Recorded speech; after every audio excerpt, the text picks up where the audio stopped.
Eto, correction lang po. Sila po sumira ng buhay ko.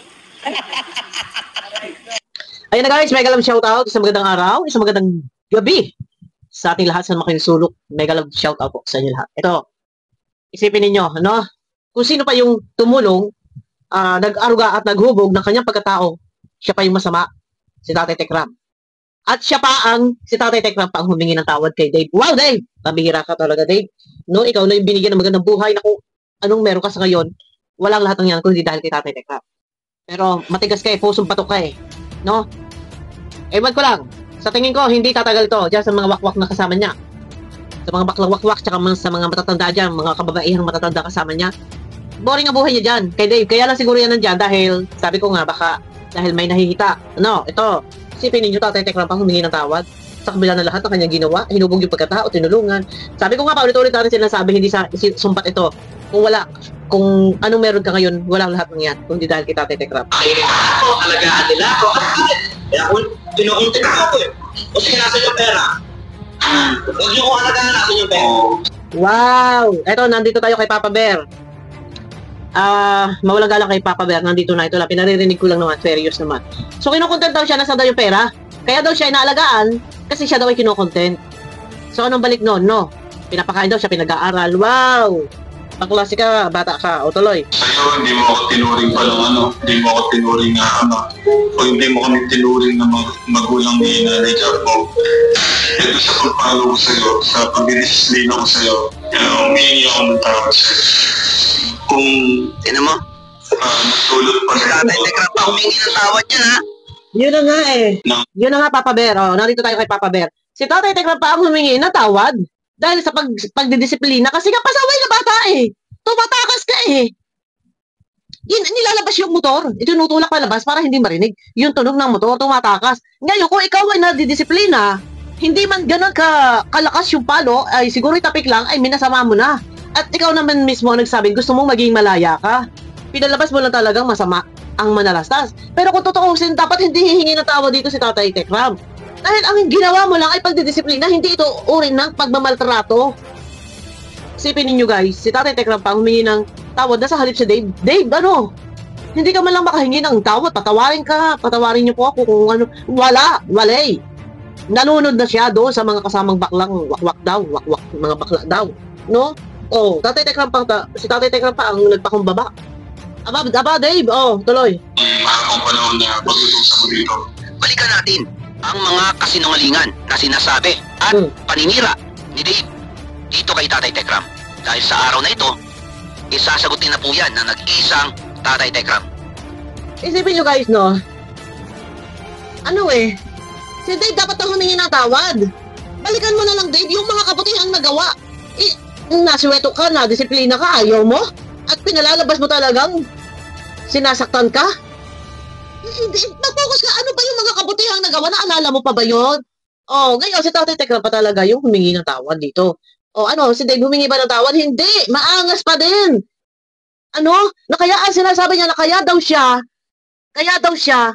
inaalagaan at pinag-aaral dahil siya daw ay kinokontent. Tingnan ninyo, ha?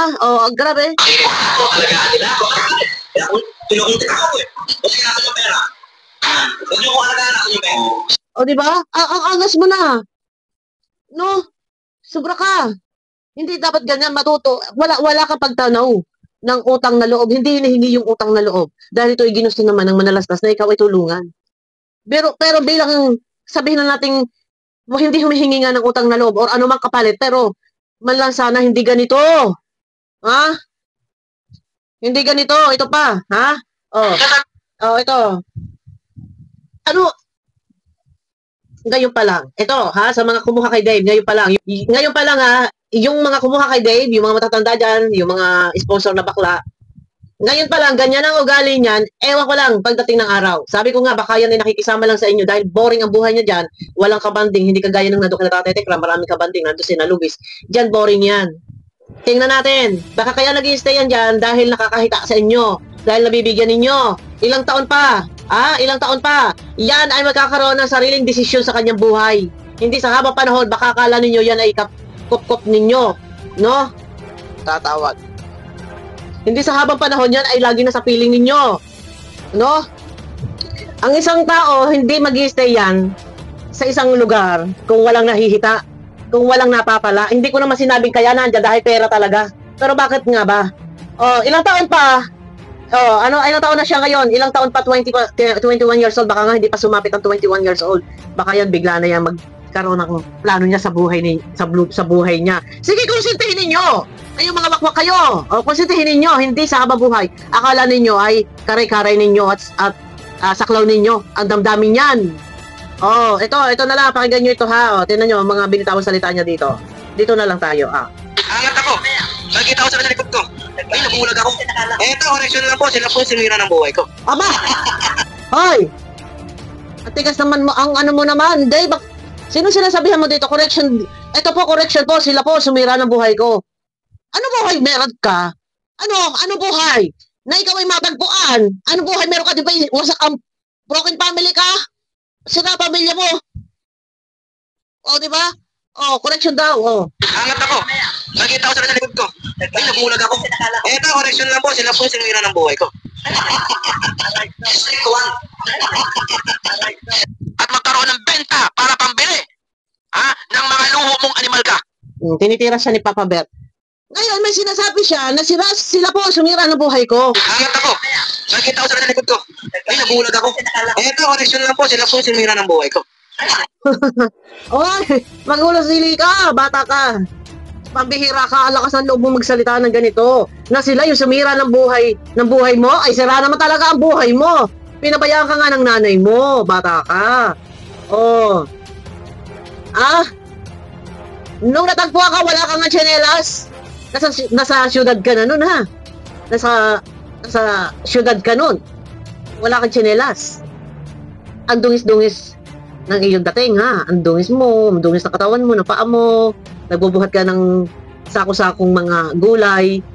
Anong sisirain yung buhay mo? Wasak na nga buhay mo, broken family ka nga eh. Hindi ka nga kinukop-kop, hindi ka nga inalagaan ng magulang mo eh. Oh, talagang wasak na yung pamilya mo. Yan naman talaga yung totoo. Huwag ka magbibitaw na ganito. O sino ba tinutukoy niya dito, ha? Oh, pwede niyo po panoorin kay Papa Bear. Ano? Angat ako. Nakikita ko sa likod ko. Ay, nabulag ako. Eto, correction lang po. Sila po sinira ng buhay ko. Wow! Antindi nito! Antindi mo, bata ka. Sino ang sumira ng buhay mo? Sino? Baka ikaw ang sumira ng buhay mo, baka magulang mo. Ang sumira ng buhay mo matapos ang iluwal. Pinabayaan ka. Obligasyon ng magulang na arugain ka, kukupin ka. Pero ano nangyari ngayon? Bakit pinabayaan ka dyan? Nagbubuhat ng mga sako-sakong gulayin. O, di ba? O, ayun na guys. Nako, grabe. Anong masasabi nyo guys? Anong masasabi nyo dito kay Dave? Sa kanyang mga binibitawang salita. Di ba? Gaya pa lang to. Bata pa to ha. 17 o 18 years old na to. Bata pa to. Ay ano pa kaya po pag ito ay nasa hustong edad na? Ha? At ito ay isang ganap ng kaya na niyang talagang tumayo sa kanyang sarili paa. Sabi ko nga sa inyo, baka kaya lang ito ay tumatambay or nag-i-stay dyan sa mga wakwak. Ay dahil nga ay may nahihita. Pero kung walang nahihita yan, nako, sabi ko sa inyo, no, mas gugustuhin pa niya na magdiwang kasama ang mga barkada, inom dito, tagay dito, tagay doon. O, di ba? O, yan sinasabi ko. Abangan natin, hintay pa natin kung ito'y tatagal. Diyan sa mga kapiling ang mga matatanda na mga babaeng wakwak, pati ang mga baklang wakwak, kung ito'y tatagal diyan, na siya haplos-haplosin ng mga babaeng wakwak, ng mga kasama niya. No, hinahaplos-haplos siya, hinahalikan siya sa pisngi, o ginaganon-ganon siya. Ay, tingnan natin kung ito'y umubra, kung ito'y naaatim niya na siya ginaganon-ganon. Diyos ko po, nakakaklabot. Abangan niyo ko guys sa aking next video. Mega love shoutout po sa inyo lahat. Ayan, pakiclick guys ng thumbs up.